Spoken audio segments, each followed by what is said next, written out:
Baik saudaraku,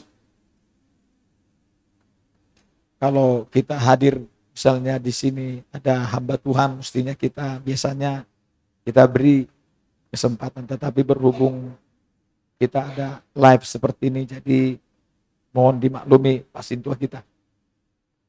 Tapi kalau hari Minggu kita 2 kali sesi atau 2 sesi, kita bikin 2 kali di sana.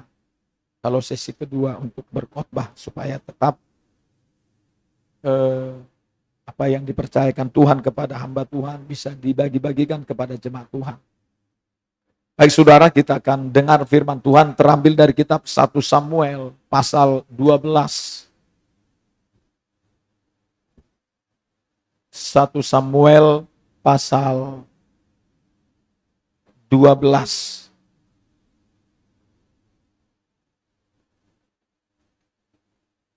Kita baca saudara ayat 23 sampai dengan 25. 1 Samuel pasal 12 ayat 23 sampai 25. Sudah ditemukan? Mari kita baca bersama. 3, 2, ya. Mengenai aku, jauhlah daripadaku untuk berdosa kepada Tuhan dengan berhenti mendoakan kamu. Aku akan mengajarkan kepadamu jalan yang baik dan lurus. Hanya takutlah akan Tuhan dan setialah beribadah kepadanya dengan segenap hatimu. Sebab ketahuilah betapa besarnya hal-hal yang dilakukannya di antara kamu. Tetapi jika kamu terus berbuat jahat, maka kamu akan dilenyapkan, baik kamu maupun rajamu itu. Haleluya. Saudaraku yang saya kasihi dalam nama Tuhan Yesus. Firman Allah ini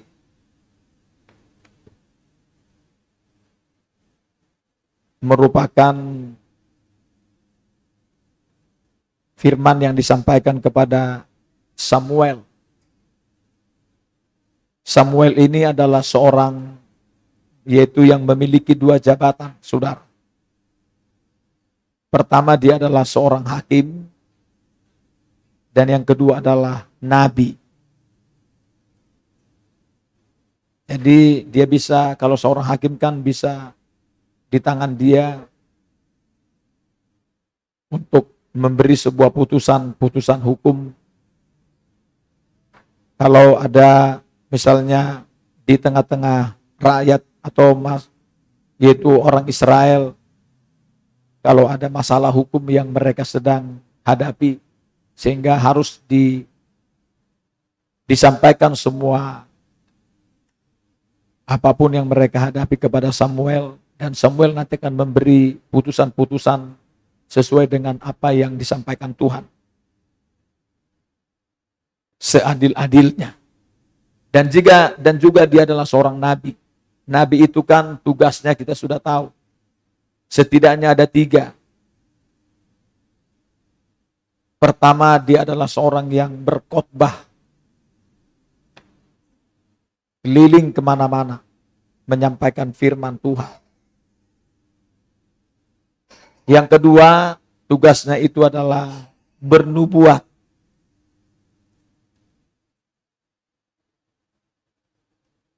Bernubuat ini kita kan sudah tahu ya. Nubuat ini bisa dia saudaraku bersifat membongkar dosa. Karena nubuat ini setidaknya kan ada 3 yang saya pahami dari Alkitab. Ada dia dalam Roma 12. Karunia bernubuat yaitu membongkar dosa. Dan yang kedua adalah 1 Korintus pasal 14. Nubuat itu di sana membangun, menghibur, dan menasehati. Dan yang ketiga adalah nubuat itu sesuatu sejarah yang akan terjadi di masa mendatang. Itu saudara namanya nubuat. Inilah tugasnya si Samuel, saudara.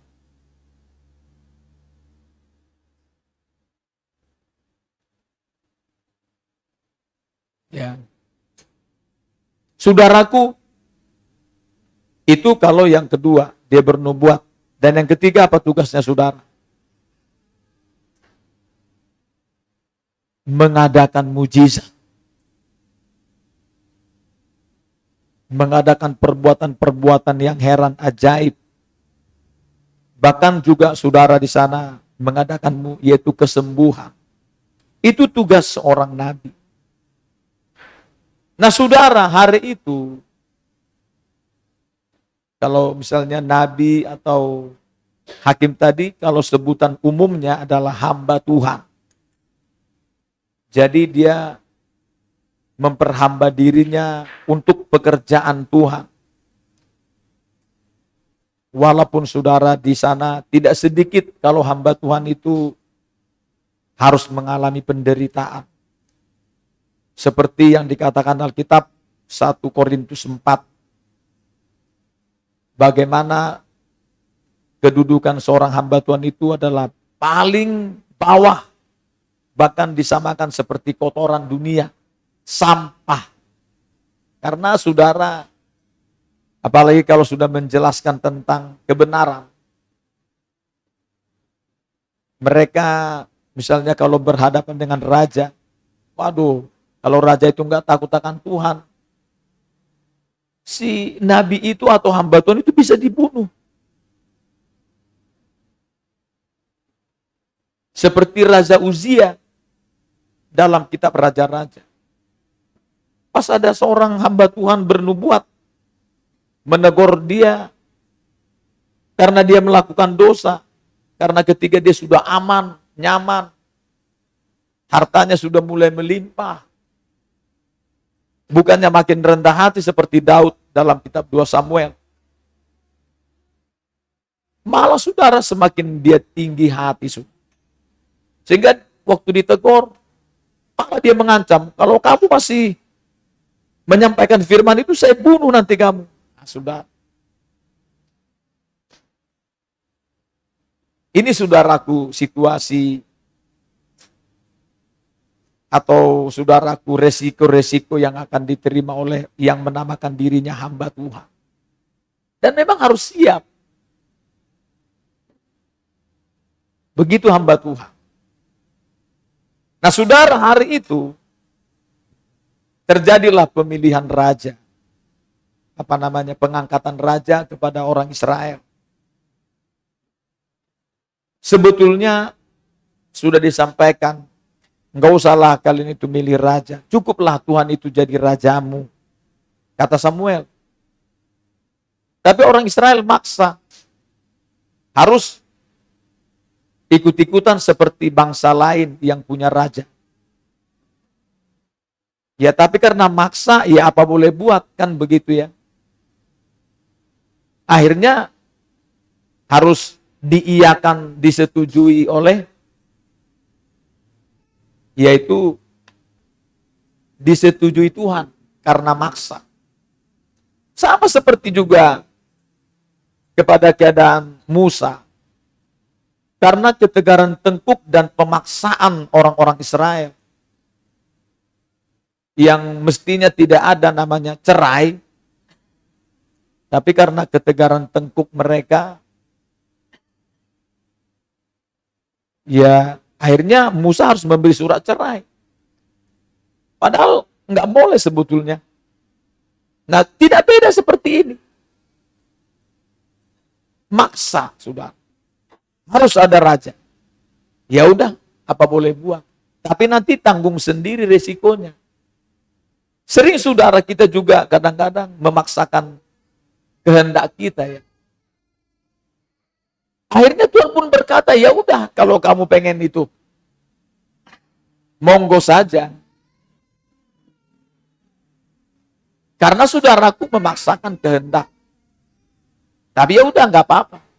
Tapi nanti tanggung sendiri resiko. Tapi walaupun seperti itu, raja hari itu diangkat, yaitu Raja Saul, tetap Tuhan di sana menyertai mereka. Sampai-sampai hari itu dikatakan oleh firman kalau kita baca dari ayat 1. kamu ini sudah berbuat jahat seperti ini. Kata Tuhan lewat Samuel kepada orang Israel. Memaksa harus ada raja. Tapi walaupun seperti itu, katanya di sini.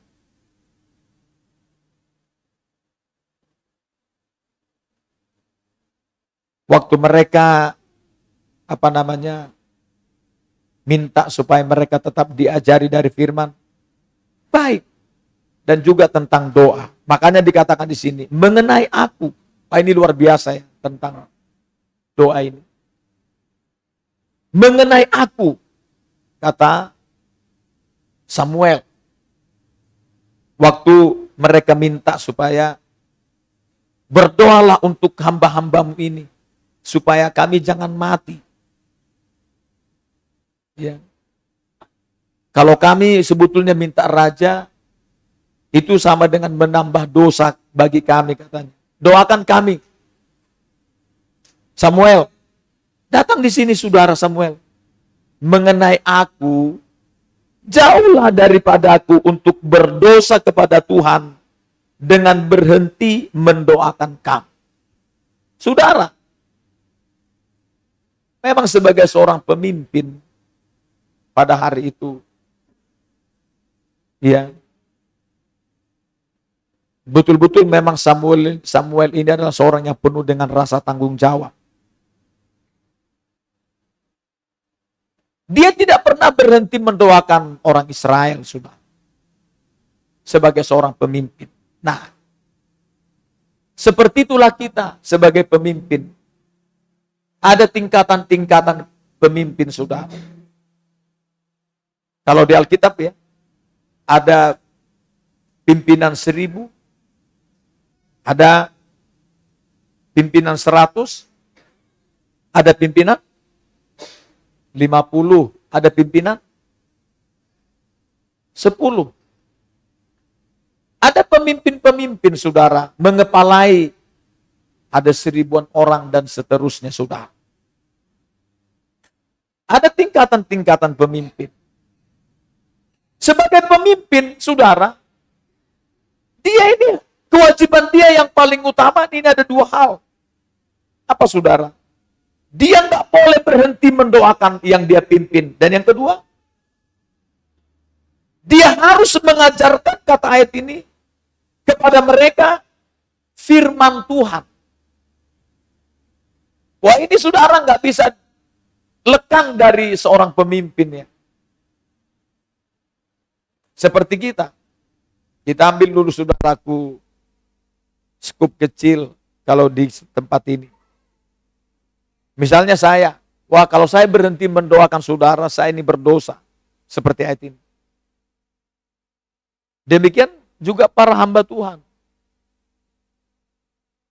Mendoakan misalnya tentang apa yang dipercaya Tuhan memimpin. Misalnya sektor saudara. Enggak boleh berhenti para pasintua kita ini mendoakan anggota sektor ya.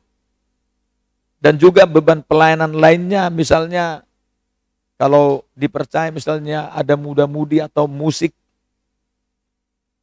dan lain-lain. Nggak boleh berhenti berdoa.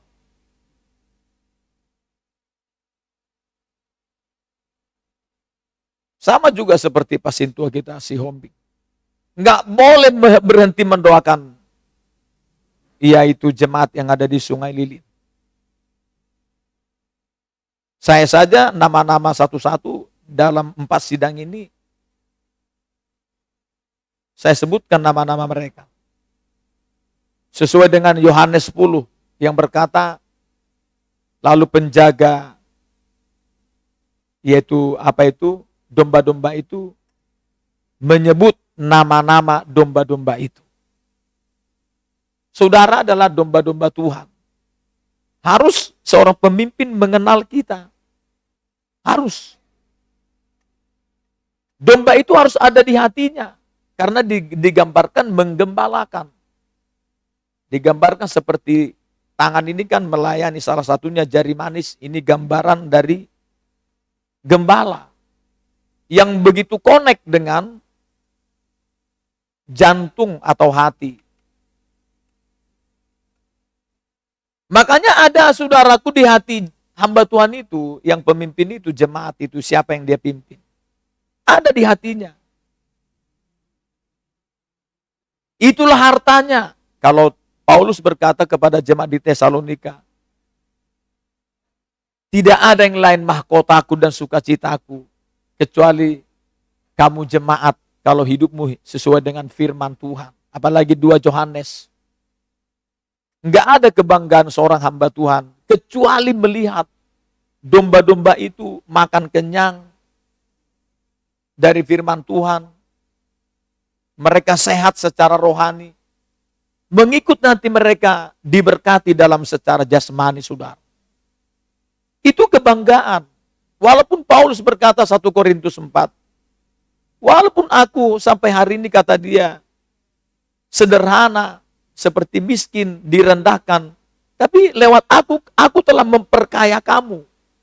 Memperkayakan kamu, jemaat di Korintus. Jemaat Korintus, saudara, ketika pertama kali mereka ini bertemu dengan Paulus, mereka ini adalah orang-orang yang sederhana. Kalau 1 Korintus pasal yang pertama, tidak banyak orang yang terpandang. Bahkan kamu orangnya lemah, bodoh, hina. Tapi apa yang bodoh bagi dunia dipilih Tuhan. Apa yang hina bagi dunia dipilih Tuhan. Apa yang tidak berarti dipilih Tuhan. Ternyata saudara, ketika mereka sudah dipilih Tuhan, Paulus, saudara, menyampaikan firman serta mendoakan mereka dengan tekun. Apa yang terjadi, saudara?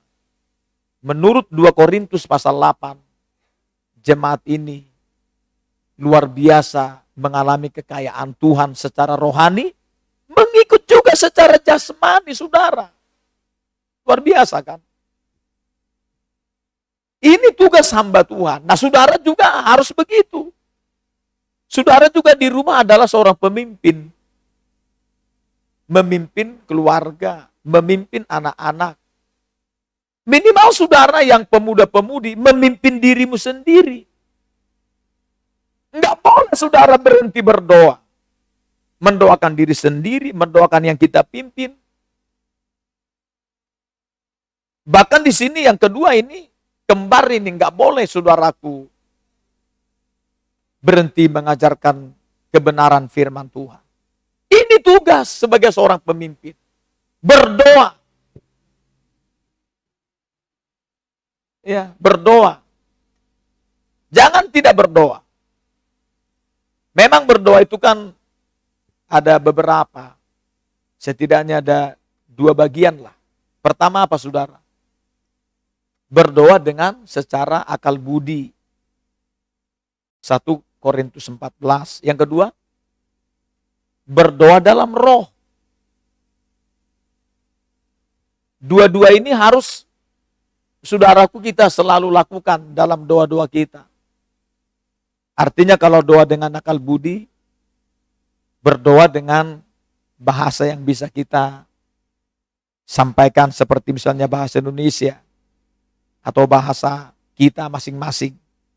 Itu dengan akal budi. Dia ada juga yang kedua, berdoa dalam roh.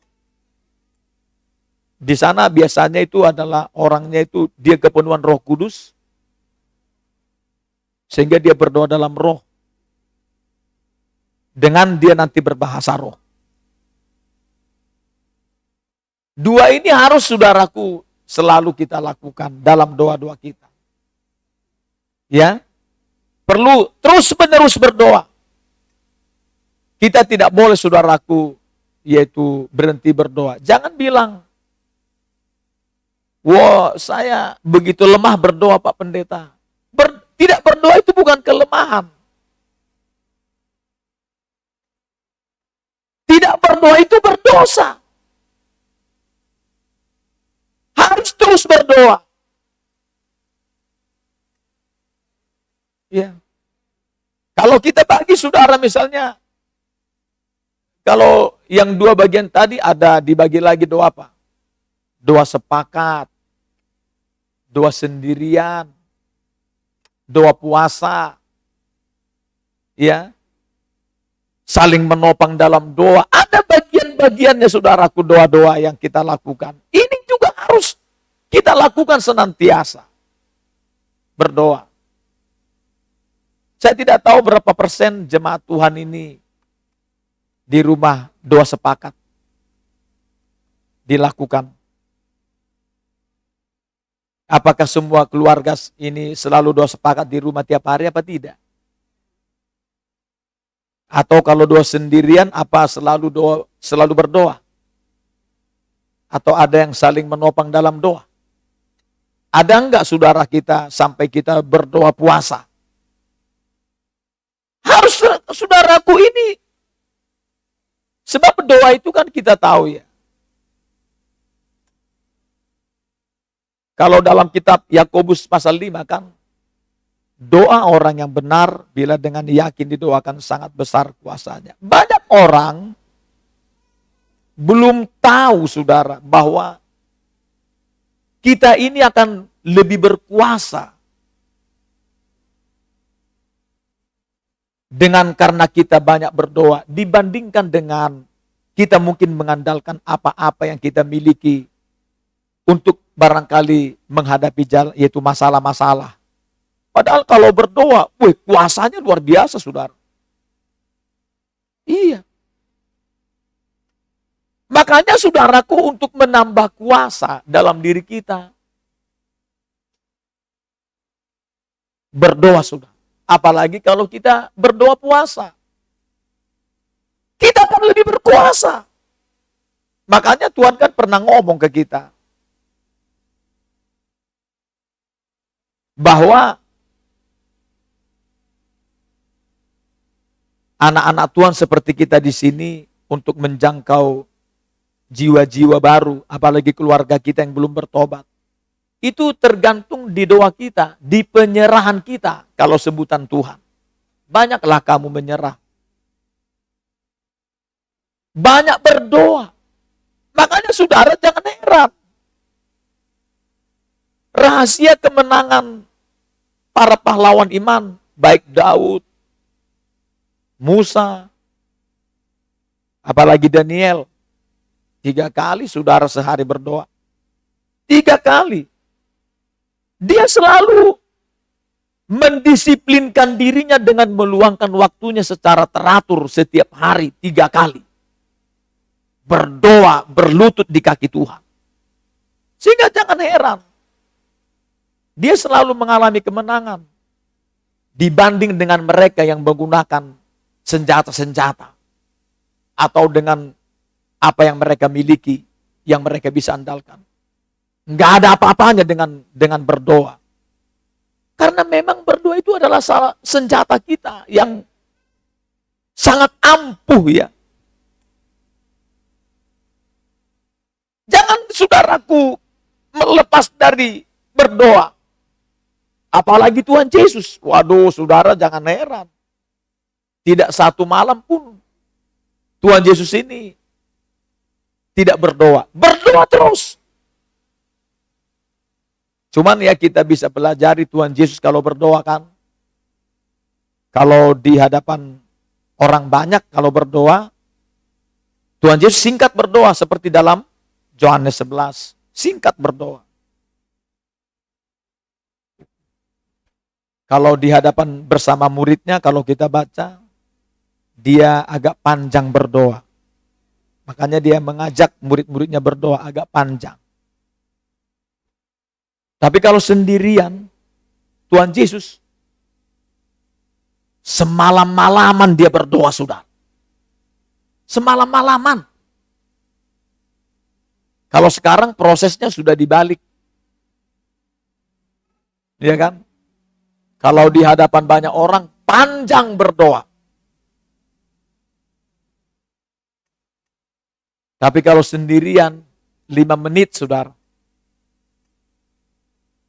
Proses ini nggak bisa dibalik. Apalagi di arisan. Kalau di sini sih nggak ada masalah. Kita sudah paham. Ya kalau memang mengalir begitu nggak ada masalah. Maksudnya saudara kalau ada di arisan, di punguan, apalagi berdoa sampai berbahasa roh. Saudara, ada banyak orang di Punguan itu, di arisan berbahasa roh, dipanjang berdoa. Sampai semua saking luar biasanya dia berdoa, tidur semua saudara.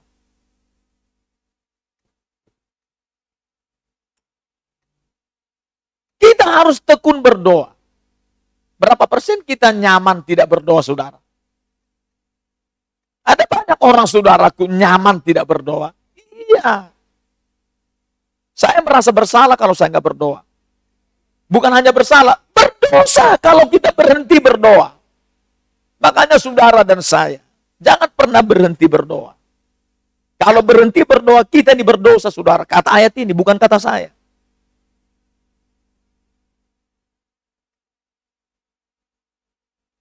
Berdoa juga jangan seadanya. Memang kita sudah tahu kan, ada berdoa setidaknya dengan cara-cara yang berbeda ya. Ada doanya benar. Makanya ada kata-kata doa orang yang benar bila dengan yakin didoakan sangat besar kuasa. Ada doa yang salah dalam Yakobus pasal 4. Ayat 2b dan 3. Ada orang salah berdoa. Saudara jangan melihat orang misalnya entah di sebuah persekutuan, lalu kata-katanya begitu indah kita dengar, lalu doa itu benar. Belum tentu saudara. Ada doa yang salah. Biasanya kalau doa yang salah itu adalah, misalnya, ya kita sudah tahu, dalam dirinya muncul mendadak supaya orang tahu. Supaya orang memuji dia. Ada banyak seperti itu. Iya. Apalagi kalau di luar sana, janganlah kita seperti itu. Supaya orang ini tahu saya bisa berdoa. Tidak seperti itu. Kalau memang mengalir sedemikian itu beda ya. Iya. Itu saudara, itu salah berdoa namanya. Supaya orang tahu, ini bahaya saudara. Apalagi supaya orang memuji kita. Nggak bisa seperti itu. Ada juga saudaraku, dia berdoa untuk apa? Salah berdoa. Untuk memuaskan hawa nafsunya. Kata Yakobus pasal 4 ayat 3. Apa itu antara lain memuaskan hawa nafsu? Hanya ingin saudaraku supaya tercapai ambisi pribadi.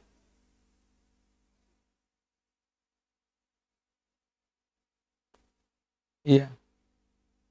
Makanya saudara selalu saya ingatkan kita. Tidak sedikit kalau saya menginjil atau kami menginjil ya. Kalau saudara mungkin menginjil. Mungkin dulu kita adalah juga seperti mereka. Kalau kita minta, apa yang mau kita doakan Pak? Ya bagaimana supaya usaha kami sukses Pak. Memang gak salah saudara minta doa itu. Iya Pak, nanti supaya anak saya bisa sekolah di Jepang Pak.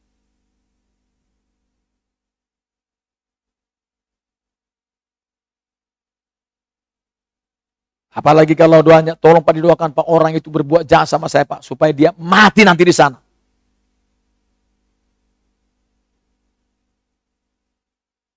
Nah ini saudara doa yang salah ini. Gak boleh seperti itu berdoa. Tuhan gak dengar seperti itu. Apalagi kalau seperti dalam kitab Injil Lukas berdoa. Orang Farisi merendahkan pemungut cukai yang berdoanya wah luar biasa. Itu sebabnya saudaraku, kita harus tahu berdoa. Berdoa itu harus dengan, coba kita baca, bagaimana berdoa yang benar. Yakobus 5. Supaya kita mulai, sehingga nanti doa-doa kita dijawab Tuhan. Yakobus 5 ayat 15, 32, ya. Dan doa yang lahir dari iman akan menyelamatkan orang sakit itu, dan Tuhan akan membangunkan dia, dan jika ia telah berbuat dosa, maka dosanya itu akan diampuni. Lihat, doanya itu harus lahir dari iman. Itu doa yang benar. Bagaimana doa yang lahir dari iman? Markus 11. Ayat 23 dan 24. Apa saja yang kamu minta dengan penuh percaya, dan kamu mempercayai bahwa Tuhan sudah memberi kepadamu, maka hal itu akan diberikan kepadamu. Tapi kata-kata doa kita juga betul-betul memang kata-kata iman ya. Karena iman kita lah yang menggerakkan tangan Tuhan dari surga, mengulurkan tangannya, menjawab doa kita. Bagaimana kita punya iman? Doa yang lahir dari iman ini. Dari firman Tuhan. Makanya kalau saya bisa mendengar orang berdoa begini. Doanya itu firman apa bukan?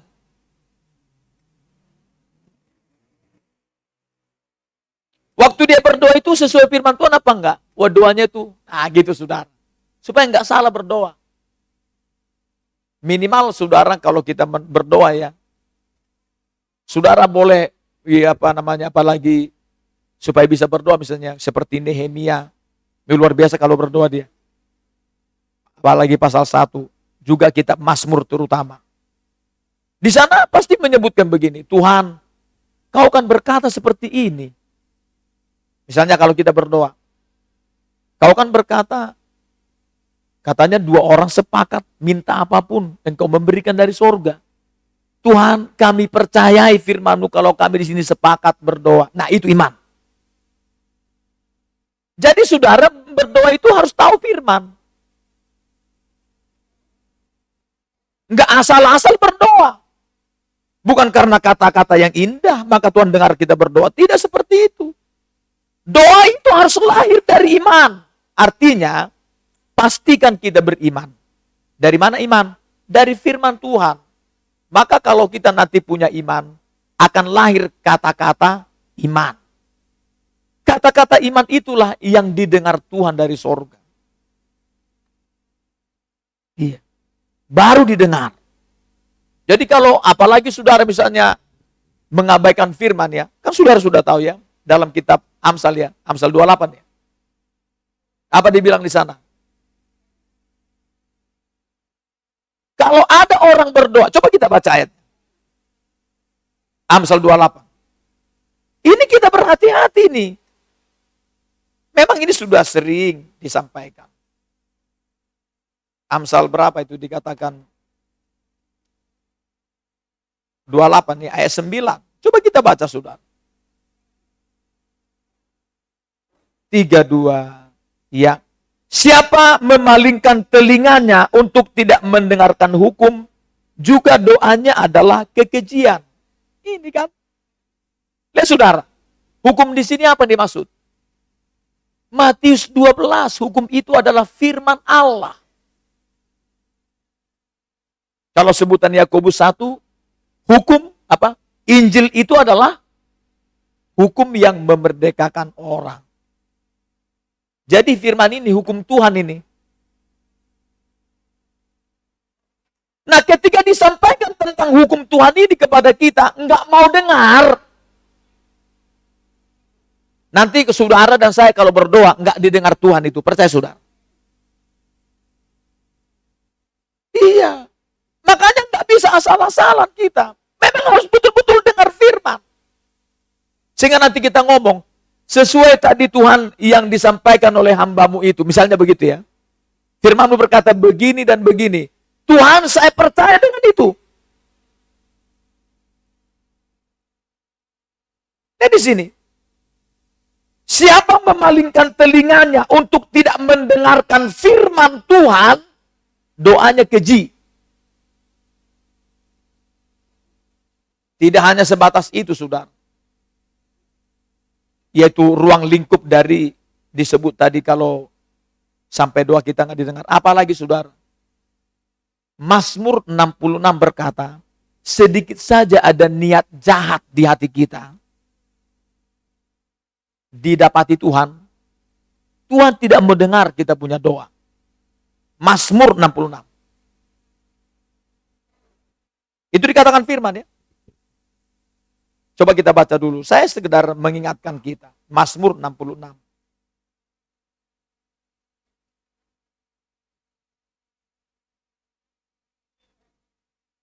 Kita baca saudara. Ayat 19, 32, ya. Ayat 18, 32, ya. Seandainya ada niat jahat dalam hatiku, tentulah Tuhan tidak mau mendengar. Makanya saudaraku, Tuhan itu, kan kalau berdoa kan dari hati kita kan. Kalau dalam Matius berkata, hati yang penuh percaya. Nah ini namanya, hati penuh percaya ini adalah, dari hati kita keluar kata-kata firman, kata-kata doa, yang lahir dari iman. Di mana di hati kita ada firman. Lalu kita perkatakan lewat doa-doa kita. Lalu tiba-tiba di hati kita ada niat sedikit saja yang jahat. Tuhan itu tidak mau dengar.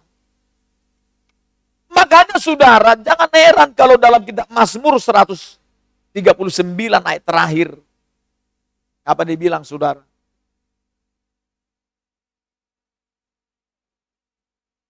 Selidiki aku Tuhan. Barangkali ada yang jahat di hatiku. Tolong aku. Memang saudaraku harus betul-betul memang dilihat Tuhan, hati kita bersih. Lurus. Baru didengar Tuhan, saudara.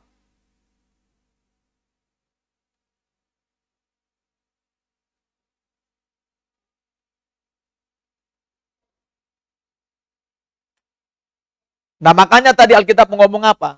Kalau hati, telinga kita tidak mau dengar firman, doa kita menjadi keji. Lama-lama kalau doa keji apa disebut saudara? Mazmur 109 ya. Doa kita menjadi dosa. Kalau kita baca ini. Biarlah doanya menjadi dosa.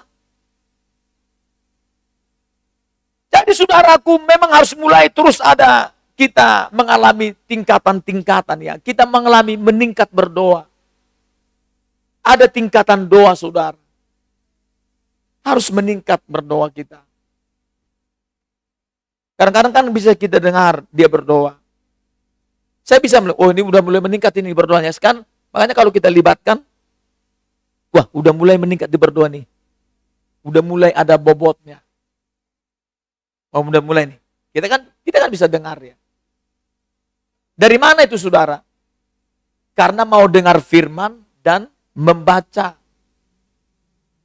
Saudaraku itu berdoa. Jadi kalau kita dengar dia, tidak sama lagi seperti dulu cara berdoa.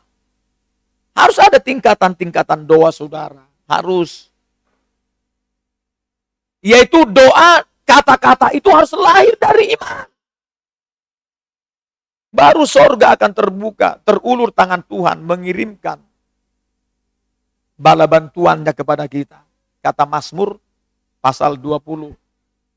Kalau kamu mengalami kesesakan, datanglah ke bait Tuhan, ke tempat kudus. Dari sana aku akan mengirimkan bala bantuan, pertolongan. Saudaraku, harus ada tingkatan-tingkatan doa kita yang mengalami saudaraku. Yaitu, upgrade ya. Meningkat saudara. Nah kembali saudaraku tadi tentang doa. Tolong ya, jadi kalau sering kita bilang, kalau berdoa itu jangan menjadi beban. Iya, aduh berdoa terus. Waduh, jangan saudara. Berdoa itu harus kita buat menjadi sebuah kebiasaan. Menjadi sebuah kebutuhan. Jangan berdoa kalau lagi mendesak. Keadaan mendesak. Berdoa buru-buru. Oh Tuhan. Jangan saudara. Terbiasalah kita berdoa. Sehingga kalau kebutuhan yang mendesak datang, kita sudah melakukannya sebelumnya saudara. Sehingga kita sudah biasa berdoa. Dan jangan salah. Di dalam doa lah kita berperang. Dalam roh. Dikatakan dalam kitab Keluaran pasal 17. Waktu Musa di bukit mengangkat tangan. Terjemahannya di dalam kitab Mazmur 141. Angkat tangan itu sama dengan persembahan korban petang. Itu namanya beribadah. Beribadah itu kan ada doa, ada pujian, ada firman. Jadi Musa mengangkat tangan tinggi-tinggi, saudara. Baru Yosua menang. Peperangan di lapangan, kemenangan itu di mana? Di doa. Jangan saudara pun nanti di lapangan baru berdoa. Bukan begitu saudara, kita berdoa. Ada saudaraku cara-cara Tuhan sama kita. Jangan saudaraku misalnya, makanya saya paling takut saudaraku menghadapi misalnya ya. Contoh saudara, ya kayak di mana lah, misalnya Bratasena lah kita tempo hari ya. Atau ibu datang, enggak datang ibu itu ya. Nah waktu ibu itu kita panggil, waktu dia ngomong begini, Ibu Acin ya, saya harap malam ini dan nonton. Pak, saya waktu duduk di kebaktian di gereja, saya datang suara sama saya, keluar kau dari gereja ini. Tapi tiba-tiba saya dengar lagi suara, jangan kau keluar dari gereja. Lalu dia merasa tubuhnya begitu berat. Oke, sepertinya ada sesuatu kan. Nanti hari Minggu datang ya Bu ya, kita akan doakan. Makanya waktu kita panggil di sini, maaf kata ya, baru kita saudaraku tumpang tangan. Langsung dia mundur, tiba-tiba dia langsung rebah dibuat oleh Tuhan. Kenapa saudara? Karena saudaraku, kita sudah berdoa sebelumnya. Karena waktu perang, yaitu kita memerangi yang mengganggu dia di sini tempo hari. Kita sudah berdoa semalam-malaman misalnya. Kita sudah doa puasa duluan. Sehingga ketika kebutuhan datang, kita sudah mendoakan dia. Dan kita akan menang saudara. Jadi saudara jangan ketika kebutuhan mendesak baru berdoa. Kita harus jauh-jauh hari berdoa saudara. Sehingga kalau nanti kebutuhan muncul, kita sudah mendoakannya. Di sana Tuhan akan buat kita menang saudara. Begitu cara berdoa. Ya. Berdoa. Ya. Kita harus tekun berdoa. Selanjutnya apa di sini? Mengajarkan jalan yang baik dan lurus. Ini memang tugas kita, jangan lupa ya. Hamba Tuhan, juga saudara jemaat. Coba kita baca dulu. Kita baca dulu saudara di keluarga yang menjadi pemimpin. Ada tugas kita, sering kita abaikan. Ulangan 6.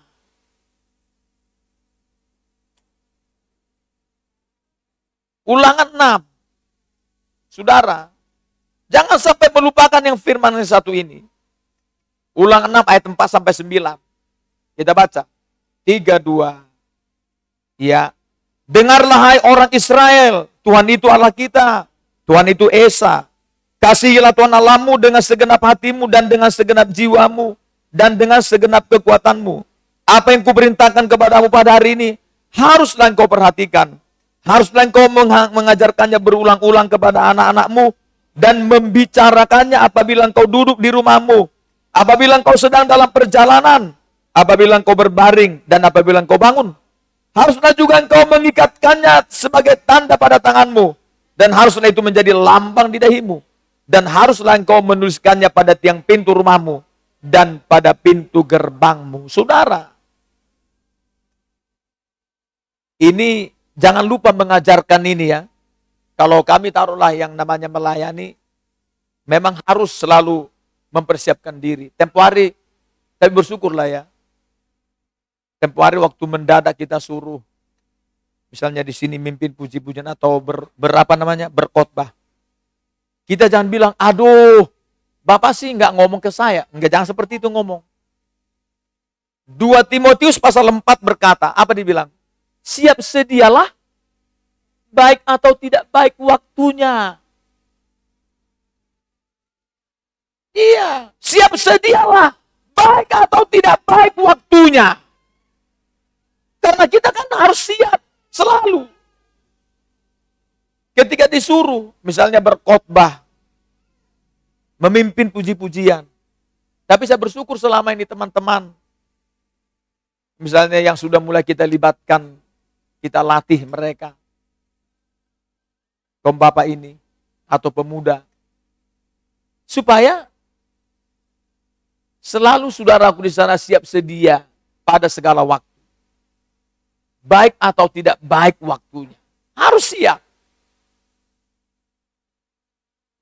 Ya.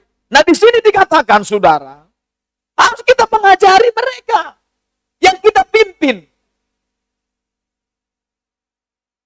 Apalagi kalau saudara baca dalam kitab Yeskil 18, waduh jangan main-main loh saudara itu. Apalagi mengenai teguran, udah tahu dia salah, kita nggak tegur, nah bahaya ini saudara. Jangan seperti Imam Eli, udah tahu anaknya Hofni dan Pinehas, kelakuannya nggak benar, tapi dia lebih sayang sama anaknya daripada firman Tuhan yang disampaikan Tuhan supaya menegur anak-anak itu. Apa yang terjadi saudara? Kenapa kamu lebih mengasihi anak-anakmu daripada firmanku, Eli? Akhirnya apa yang terjadi saudara? Tadinya Tuhan sudah memberikan janji luar biasa kepada keluarga Eli. Akhirnya tidak jadi. Karena dia nggak konsisten saudaraku dengan tugas dia sebagai seorang orang tua terhadap anak, tidak mengajarkan firman. Ajari seperti ayat ini anak-anak kita firman Tuhan yang kita pimpin saudara. Lihat ayat ini. Minimal saudara misalnya di rumah baca Alkitab. Sama-sama misalnya. Saya bersyukur ya dengan perubahan siapa namanya anaknya Mas Supar. Siapa namanya? Arthur ya. Menurut kesaksian beliau, waduh, saya begitu apa namanya? Bangga sekali saya saudaraku. Semangat kalau ada anak-anak Tuhan mau mentaati firman Tuhan. Iya. Karena enggak ada sukacita hamba Tuhan itu melihat jemaat itu. Kecuali kalau mereka hidup di dalam firman. Apalagi muncul kesaksian. Saya udah tahu kalau saya ngobrol, kalau datang ke rumahnya bagaimana dulu Arthur itu seperti apa. Apa namanya karakternya. Kalau sekarang dikendalikan oleh apa? Firman Tuhan. Karena firman Tuhan itu adalah kekuatan Allah yang menyelamatkan. Jadi saudara di sini apa dibilang? Ajar mereka berulang-ulang dan bicarakan apabila pertama Pak sedang duduk-duduk di rumah. Jangan ketika duduk-duduk di rumah ambil kopi sambil nonton sinetron. Nah, repot saudara. Lalu melok-melok anak kita nonton sinetron. Saya nggak bilang menonton itu salah, saudara. Tapi lihat dulu saudaraku, kontennya itu apa? Ada nggak pesan-pesan edukasi di dalamnya? Itu yang paling utama, saudara. Jangan saudara memperlihatkan di sana yang main smackdown, saudara. Nanti saudara di smackdown oleh dia. Repot, saudara.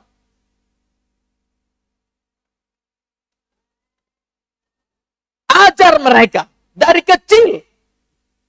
Sedang duduk-duduk, udah itu dalam perjalanan. Ini ngomong begitu saudara. Lalu yang selanjutnya apa? Lagi mau tidur, mau berbaring. Supaya apa? Supaya nanti mimpinya itu indah, bagus. Dia nggak diganggu oleh roh jahat. Paling tidak kalau datang roh jahat di mimpinya, dia tengking. Cuma nanti menengkingnya pas dia nendang. Ditendangnya gitu. Di sampingnya. Dalam nama Yesus, tubuh, kena gitu.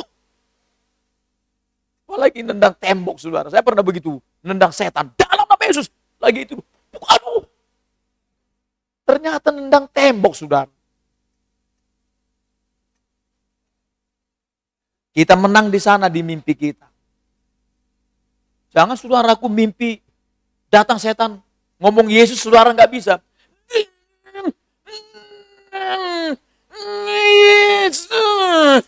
Susah ngomong Yesus, saudara. Itu ketahuan seperti dalam kitab Keluaran 20 maupun Ulangan 5. berarti saudara sedang tidak beres hidupmu, saudara. Kalau nggak bisa lurus ngomong tentang Yesus kalau dalam mimpi, mengusir setan. Jangan bilang, ini Pak saya lagi, apa itu? Kalau dibilang orang-orang tua itu, lagi tengkurap saya, apa itu? Kakinya lagi begini. Lagi apa? Ngelipat kaki. Pak biasanya nggak bisa ngomong tentang Yesus karena lipat kakinya Pak. Nggak ada hubungannya saudara itu. Apalagi saudara dikejar-kejar setan. Dari itu aja kita tahu, kita nggak beres, saudara. Iya, ngomong Yesus nggak lurus dalam mimpi, nggak beres kita. Keluaran 20 ngomong begitu. Tidak boleh sembarangan menyebut nama Tuhan.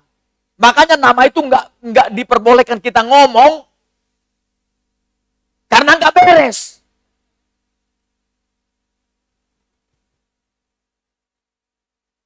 Makanya perlu diajari mereka firman Tuhan. Kita kan pemimpin seperti Samuel. Ya, yang selanjutnya apa? Kalau bangun tidur, ya minimal mereka, ayo berdoa. Ini saudara, tujuannya apa? Supaya saudaraku keadaannya kelak, kata firman Tuhan ya. Kenapa kita ajari sejak kecil? Mazmur 78 menjelaskan.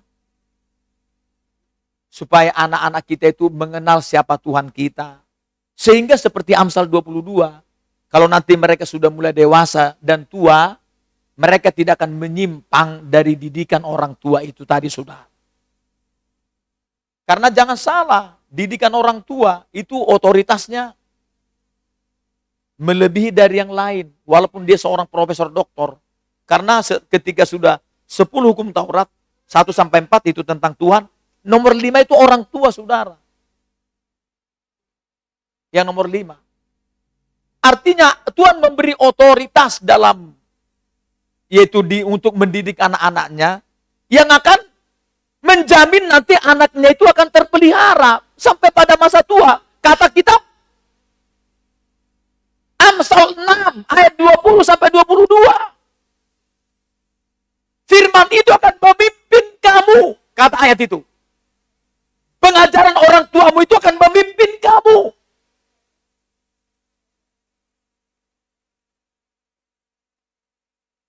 Tolong kita saudara mengajarkan mereka ini. Seperti Samuel, tanggung jawab. Jangan seperti Imam Eli. Dibiarkan saudaraku anaknya berdosa, masa bodoh amat. Iya, nggak berdoa nggak ada masalah. Nggak kebaktian nggak ada masalah. Nyaman tidak kebaktian. Nyaman tidak berdoa. Nyaman tidak baca kitab. Bagaimana saudara seperti itu? Mau jadi apa nanti anak-anak kita? Tuliskan katanya itu di tiang pintu. Artinya saudaraku di rumah kita itu usahakanlah adalah di situ firman Tuhan tertulis misalnya ya. Ya paling tidak hanya foto keluarga dan foto Tuhan Yesus lah yang ada di situ. Jangan bikin foto saudaraku rock and roll. Apalagi saudaraku pakai bikini. Taruh pula di kamar. Pak, gaul pak, katanya pula sama kita. Pak, gaul. Bapak ini gak gaul, bapak ini. Dusun. Karena kita nggak ikut-ikutan, dibilang kita dusun. Nggak apa-apa kita dibilang dusun. Yang penting saudaraku benar di pemandangan Tuhan. Ini saudaraku, kita harus mengajari mereka. Makanya orang tua harus tahu firman. Untuk diajarkan kepada anak. Lihat nanti anak-anak kita. Akan terpelihara, saudara. Diberkati. Lalu apa selanjutnya? Coba kita kembali dulu. Supaya melihat waktu kita. 1 Samuel 12 tadi. Nah ini ayat 24 permintaan Tuhan. Ini apa ini saudara? 1 Samuel 12 ini. Apa ini permintaan ini? Hanya takutlah akan Tuhan. Kata 1 Samuel 12 ayat 24. Dan setialah beribadah. Wah, saudara, dua ini juga saudaraku harus melekat dalam pribadi setiap anak Tuhan. Apa itu saudara? Takut akan Tuhan. Apa itu takut akan Tuhan? Pertama adalah benci dosa. Benci kejahatan. Yang kedua apa? Takut akan Tuhan. Ada rasa patuh dan hormat. Yaitu kepada Tuhan. Dengan mau mentaati firman-Nya. Iya, ada rasa menghargai. Menghargai Tuhan, saudara. Menghormati Dia. Ada rasa patuh, hormat kita. Ada segan kepada Tuhan. Makanya karena saking segannya, kalau dalam Wahyu, waduh kalau berdoa, mukanya menyentuh lantai kalau berdoa. Kalau sekarang enggak, nongkrong kayak di WC, saudara. Mari kita berlutut, nongkrong. Takut penuh nanti. Harus penuh.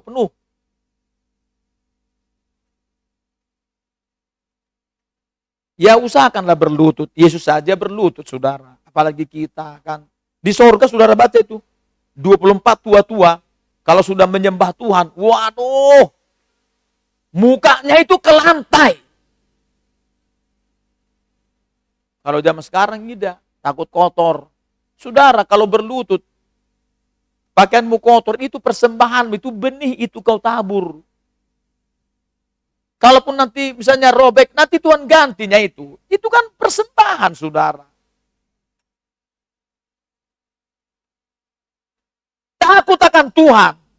Ya ini harus terpelihara dalam diri kita. Ada, kalau dalam Yeremia pasal 32 ya ngomong gitu ya. Aku sudah menaruh dalam dirimu roh takut akan Tuhan. Ini harus terpelihara terus. Takut akan Tuhan. Membenci dosa. Iya harus ada. Makanya dalam kitab Pengkhotbah datang siapa namanya?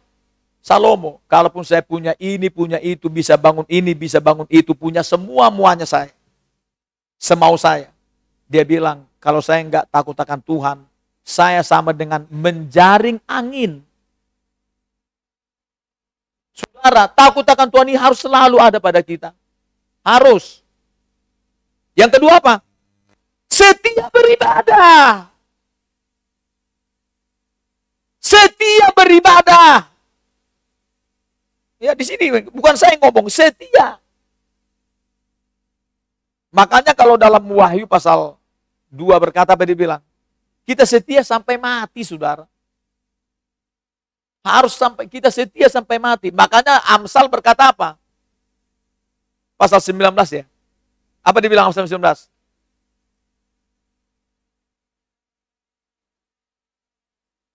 Sifat yang diinginkan dari seseorang ialah kesetiaannya. Setia sama Tuhan, saudara. Setia kepada firman. Karena saudaraku, di bumi ini kalau kita setia, ini namanya perkara kecil. Kalau engkau setia dalam perkara kecil, engkau akan diberikan perkara besar. Apa-apa yang kita lakukan dalam dunia ini perkara kecil. Kalau kita setia, kita dipercayakan perkara besar. Apa itu, saudara? Sorga, saudara. Iya. Karena apa dikatakan? Kalau kita dua ini melekat takut dan beribadah. Sebab, ini ada kata sebab. Ketahuilah betapa besarnya hal-hal yang dilakukannya di antara kamu. Ini sama dengan Yeremia 33 ini. Artinya saudara, dengan kita takut akan Tuhan, 4 ini ya, berdoa, kita menjadi pelaku firman, yang ketiga apa nih? Takut akan Tuhan dan apa lagi nih? Setia beribadah, maka Tuhan akan mengerjakan hal-hal yang besar yang tidak kita pernah pikirkan. Kata Yeremia 33. Hal-hal yang besar. Kata firman Tuhan, saudara. Makanya dalam kitab 1 Korintus 2 ayat 9, apa yang tidak pernah timbul di hati, tidak pernah kita dengar, tidak pernah kita pikirkan, itu yang disediakan Tuhan bagi mereka yang mengasihi Dia. Apalagi Efesus 3 ayat 20. Apa dibilang kalau berdoa? Lebih dari apa yang kita doakan, yang kita pikirkan, Tuhan sanggup memberkati kita sesuai dengan kuasanya yang bekerja. Ini saudaraku, pengertian tadi. Sebab Tuhan akan mengerjakan hal-hal yang besar, lebih dari apa kita doakan, saudara. Tapi kalau ayat 25, kalau kita terus berbuat jahat, ya sudah, kita akan dilenyapkan, saudara. Apapun pangkat kita. Jangan dibilang seperti tempo hari saya bertemu dengan seseorang. Masa sih Pak Pendeta, teganya Tuhan itu, sekian miliar manusia di bumi nanti banyak yang ke neraka. Masa tega Tuhan itu menghukum mereka karena berdosa? Ya jelas dong Pak, bukan soal tega-teganya ini. Tuhan itu kan setia dalam perkataannya. Dia nggak bisa menyangkal perkataannya dalam kitab Timotius. Contoh, saudara ya, 600 ribuan lebih orang 20 tahun ke atas umur orang Israel keluar dari Mesir. Mereka semua mati di perjalanan. Kecuali 2 orang sampai di sana 20 tahun. Siapa itu? Yosua dan Kaleb. Apa di sana Tuhan tidak merasa sayang? Sayang sebetulnya.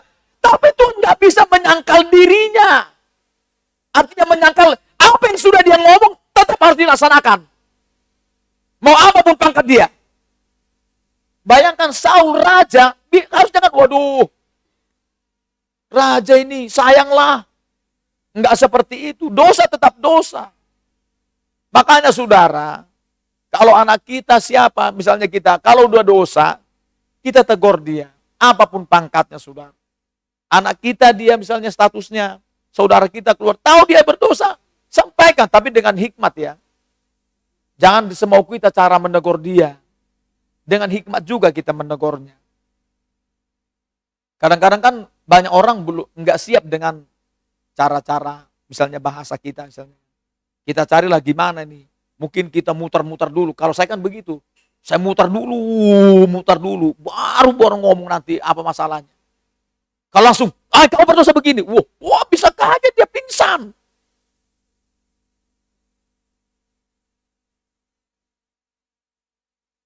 Saudara-saudara, firman ini berkata kepada kita, tolong saudaraku, jangan sampai lekang ini saudaraku firman ini. Apa itu saudara? Kita sebagai seorang pemimpin ataupun yang dipimpin. Yang pertama apa? Jangan pernah berhenti berdoa. Tidak berdoa itu berdosa. Yang selanjutnya, kita harus terus mengajarkan firman. Jalan yang lurus dan yang baik ini. Dan saudaraku, lalu dikatakan takutlah akan Tuhan. Dan setia beribadah. Setia terus sampai Tuhan datang. Kalau udah setia saudara, saya percaya. Tuhan akan bicara seperti Matius 25 maupun Lukas 19. Hei hambaku yang setia. Karena kau sudah setia dengan mina yang satu ini dan berhasil 10, sekarang kupercayakan kepadamu 10 kota dalam kerajaan 1000 tahun ini. Saudara, setialah sama Tuhan terus. Saya percaya saudara. Upah sedang menanti kita begitu besar di sorga yang sudah disiapkan kepada kita semua. Haleluya. Amin.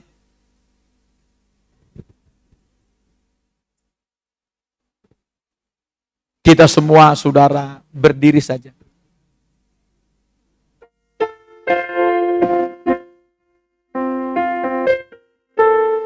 Kita berdiri. Kita doakan nanti minyak ini yang dibawa oleh Tuhan.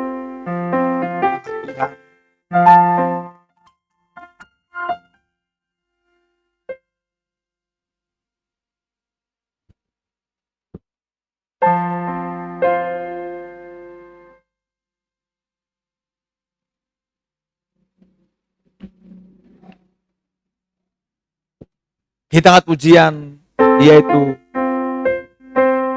di saat engkau susah.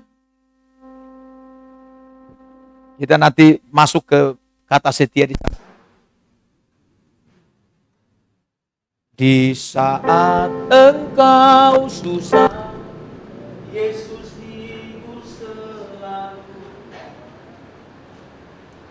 Ya. Kita doakan minyak ini yang sudah.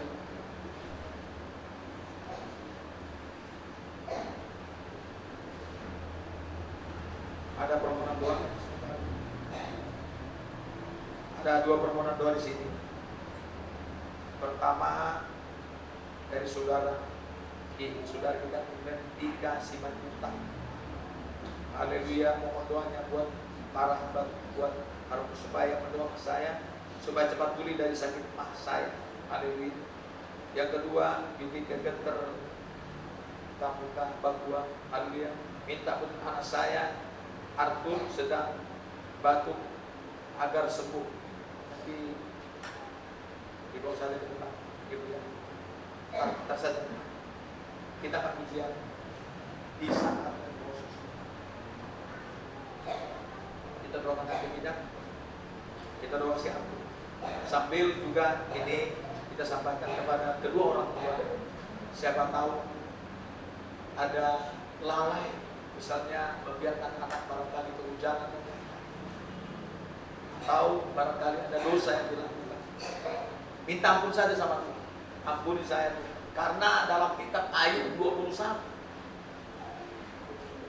ayat 14 dan 15 serta ayat 19 berkata, karena ketika orang tua berdosa, maka nanti saudaraku, teguran itu akan justru anaklah yang menjadi sasaran.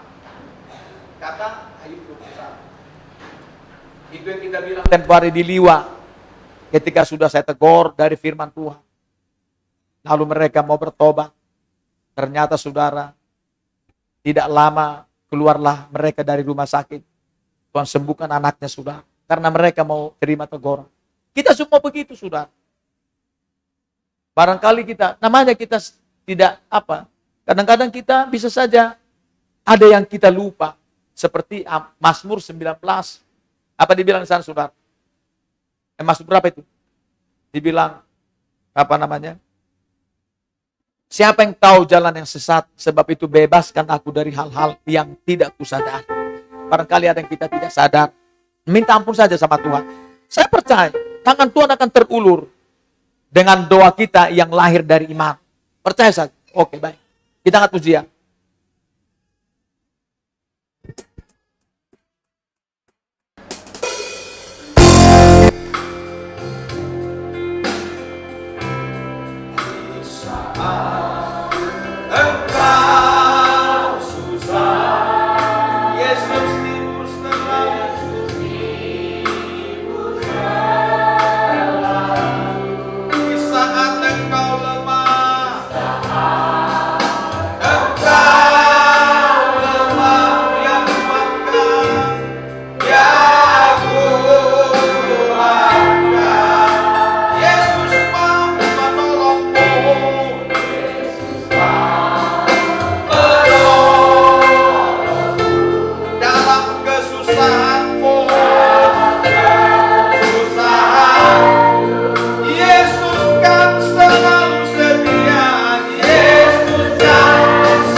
Dahsyat luar biasa perkasa nama-Mu Tuhan. Yang kami sembah Engkau Bapa di dalam nama Tuhan Yesus Kristus. Kami bersyukur kepada Tuhan telah memimpin kami beribadah, menaikkan persembahan kami kepada Tuhan. Bahkan kami telah mendengarkan firman-Mu. Biarlah firman itu bekerja bertumbuh dalam diri kami. Biar kami menjadi pelaku firman Tuhan. Jangan menjadi pendengar saja. Firman Tuhan sudah kami dengar. Biarlah itu membersihkan kami. Memotong-motong kedagingan kami. Menguatkan kami. Juga Tuhan menambah iman percaya kami Tuhan. Menegar kami Bapa. Tolong kami Tuhan. Kami nggak bisa apapun tanpa firman-Mu. Firman-Mu sumber kekuatan kami. Karena firman-Mu adalah Engkau sendiri. Kekuatan Allah yang menyelamatkan kami Tuhan. Terima kasih Bapa. Tuhan Yesus, berkati semua umat-Mu yang sudah beribadah ini. Baik roti, makanan, dan air minuman kami. Dan jauhkan kami dari penyakit apapun. Apalagi dari penyakit virus corona. Siapapun kami sekarang yang mengalami sakit, di dalam nama Tuhan Yesus, sembuh, sembuh, sembuhlah kami semua. Udah bilur-bilur-Mu sudah sembuh kami. Tuhan Yesus, kami berdoa, berkatilah usaha pekerja semua umat Tuhan. Buatlah mengalami peningkatan, terobosan, promosi, kemajuan luar biasa, perkembangan luar biasa. Jauhkan dari kekurangan, kebangkrutan, kemiskinan, kerugian-kerugian, bahkan dari DPHK. Jangan ada yang mutasi keluar daerah. Berikan Tuhan, Bapak surga, pekerjaan belum ada pekerjaan. Kepada kami ibu muda-mudi serta yang sudah lulus sekolah dan yang nggak lulus sekolah. Tolonglah Tuhan, Bapak. Di kota ini Tuhan Bapak surga, itu umat yang di kota ini. Di sungai-sungai ini, di baturan, dan di pendopo Tuhan. Pekerjaan menetap, penghasilan memadai, pekerjaan tidak bertentangan dengan firman Tuhan. Tuhan, kami Bapak berdoa pada saat ini. Berkati semua umat-Mu yang sudah beribadah ini. Berjaga-jagalah Engkau Tuhan Yesus. Untuk menjauhkan kami dari penyakit virus corona. Bungkus kami dengan darah-Mu. Ampuni dosa-dosa kami. Maafkan kami Tuhan. Terima kasih Bapak. Maafkan kami Tuhan. Nuspede frena leda gama gula dudu guertes tendekim. Mari berkati semua umat yang sudah beribadah ini. Saya bersyukur Tuhan. Engkau menyatakan kasih karunia bekerja dalam diri kami. Walaupun masih banyak umat-Mu tidak datang kebaktian malam ini. Tuhan Yesus berkati umat-Mu ya Bapak. Mari Tuhan Yesus. Berikan Tuhan Bapak keturunan yang belum ada keturunan. Tambahkan juga kepada mereka yang ingin bertambah keturunan. Berikan yang belum ada jodoh sama Tuhan. Kirim para pemuda-pemudi sini Sungai Baturan depan Bapak. Berkati semua. Berkati semua anak sekolah. TK, SD, SMP, sampai kuliah. Mau semuanya bagi terpintar-pintar takut akan naik kelas. Lolos dengan nilai terbaik. Berkati semua matu. Buat semua kami menjadi pelaku firman Tuhan. Buat kami bertemu dalam kasih karunia. Bertemu dalam pengenalan. Bertemu dalam iman percaya kepada Yesus. Bertumbuh akan berbuah di dalam Tuhan. Kami mendoakan di sini minyak. Kami serahkan minyak ini ke tangan-Mu sekarang Tuhan. Curahkanlah kuasa belur-belur-Mu kepada minyak ini. Curahkanlah kuasa darah-Mu kepada minyak ini Tuhan. Curahkanlah Tuhan Bapa. Urapan Roh Kudus-Mu. Kuasa firman-Mu. Kealahan-Mu. Kepenuhan-Mu. Alirkan kepada minyak ini. Sehingga kalau dipergunakan dalam nama Yesus. Entah diminum. Dipercikkan. Dioleskan. Disiramkan. Bahkan juga Tuhan Bapa diminum. Serta juga Tuhan Bapa surgawi dibalur. Serta juga Tuhan Bapa dioleskan. Diurapi.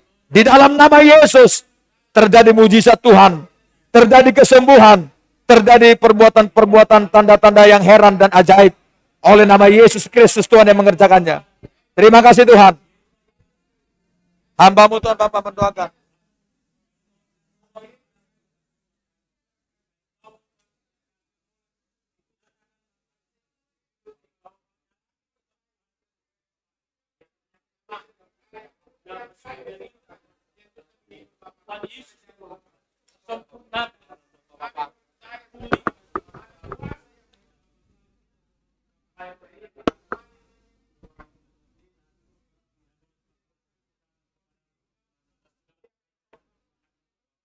Kita doakan si Arthur, mana dia sini ya, si Arthur.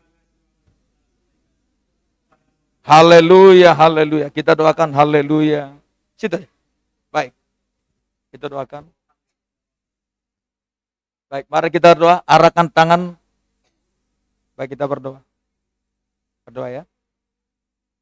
Mari kita berdoa. Bapa di dalam nama Tuhan Yesus Kristus. Bapa di dalam nama Tuhan Yesus Kristus. Kami mendoakan Arthur Gabriel ini Tuhan. Dalam nama Tuhan Yesus. Setiap sakit yang ada di tubuhnya. Yaitu batuk-batuknya. Dalam nama Tuhan Yesus.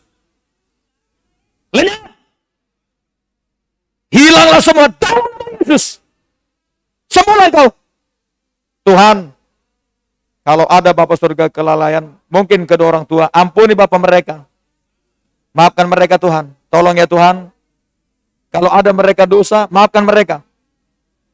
Ampuni Bapa. Dalam nama Tuhan Yesus.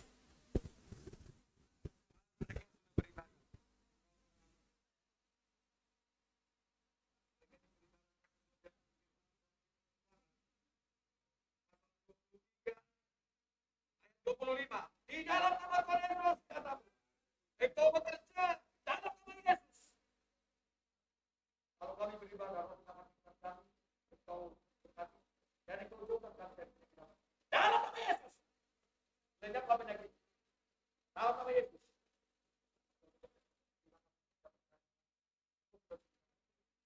Pokoknya saya mempercayai Tuhan. Oleh bilur-bilur Tuhan Yesus.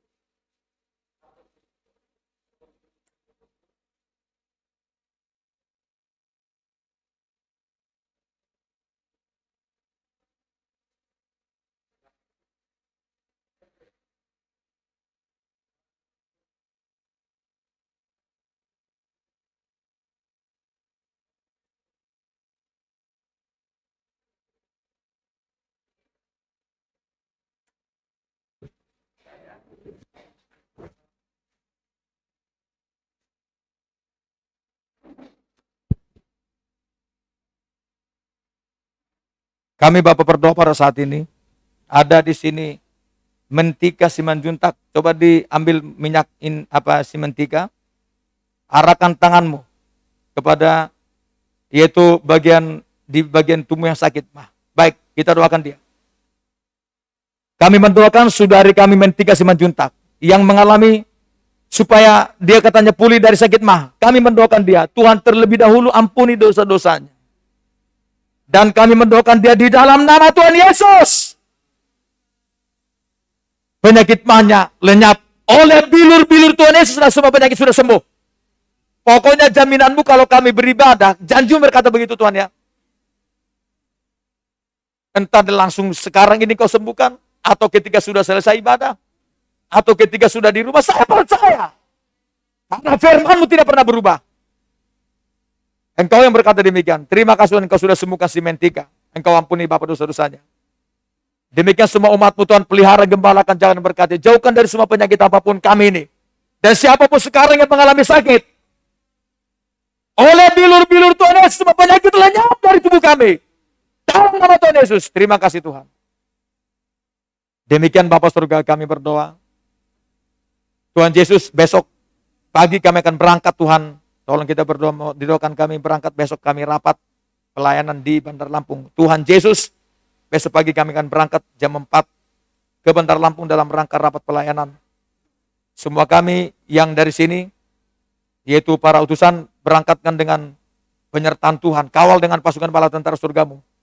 Umat-Mu yang kami tinggalkan di Palembang, di Sungai Lilin, di Batu Raja, Pendopo, kami serahkan ke tangan Tuhan, lindungi, jaga, dan berkati semua.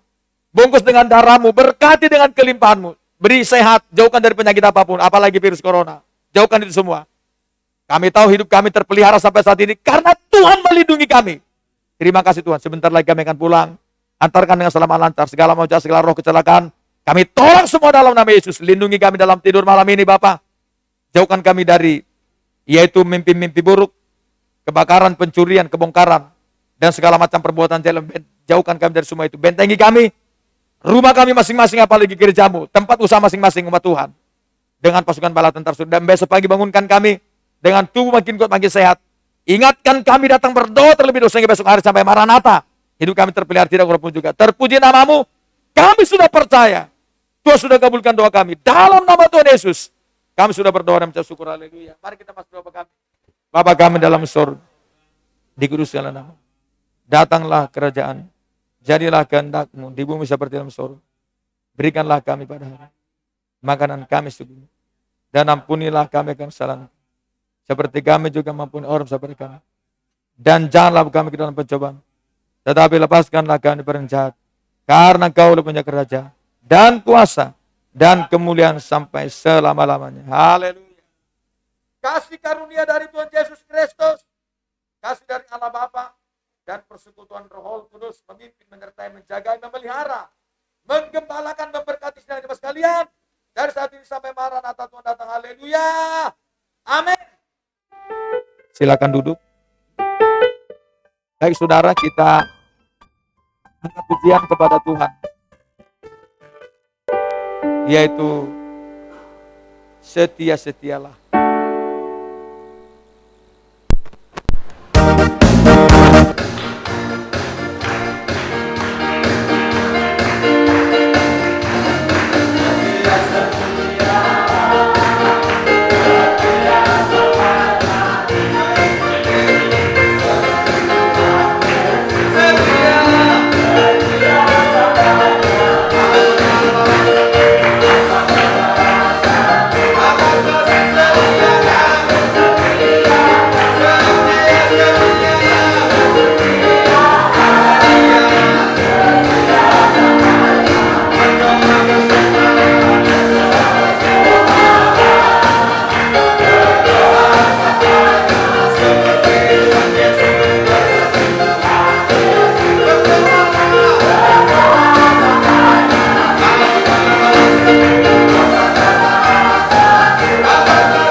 Selamat berpasti, Tuhan Yesus memberkati kita semua. Haleluya.